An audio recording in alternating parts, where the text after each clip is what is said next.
యేసు ప్రభు రెండో రాకడలో రెండు ప్రాముఖ్యమైన ఘట్టాలు ఉన్నాయి. ఒకటి రహస్య రాకడ, ఇంకోటి ప్రత్యక్ష రాకడ. రహస్య రాకడ అంటే యేసుక్రీస్తు ప్రభు వారు ఆయన రహస్యంగా వస్తాడు. తెస్సలోనికి రాసిన పత్రికలో మనం చూస్తాం, దొంగ వలె ఉంటుంది ఆ రాకడ. కానీ ఆ యొక్క ప్రత్యక్ష రాకడ ఎలా ఉంటుందంటే ప్రతి నేత్రం కూడా చూస్తారు ఆయన్ని, ప్రతి నేత్రం కూడా ఆయన చూస్తారు, ఆయన పొడిచిన వారు కూడా చూస్తారట. అది ప్రత్యక్ష రాకడైతే ఈ యొక్క రహస్య రాకడికి ప్రత్యక్ష రాకడికి ఉన్నటువంటి డ్యూరేషన్ ఎంతంటే 7 సంవత్సరాలు. ఏంటి? 7 సంవత్సరాలు. ఈ యొక్క పరోక్ష రాకడికి, రహస్య రాకడికి, ప్రత్యక్ష రాకడికి జరిగేటువంటి ఆ యొక్క మధ్య గ్యాప్, ఆ డ్యూరేషన్ ఎంతంటే 7 సంవత్సరాలు. మొదటి 3.5 సంవత్సరాలు ఆయన ఎప్పుడైతే ప్రత్యక్ష రాకడ కరకముందు, ప్రత్యక్ష రాకడ రాకముందు పరోక్ష రాకడ జరుగుతుంది. ఆ రాకడ జరిగినప్పుడు సంఘం అంతా కూడా ఏం చేయబడుతుంది? ఎత్తబడుతుంది. రెప్పపాటులో మనం మార్చబడి మనందరం కూడా ఏమంటే ఆకాశం వైపుకి మధ్య ఆకాశంలోకి మనందరం వెళ్తాం.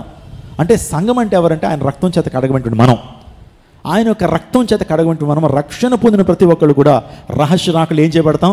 ఎత్తబడతాం.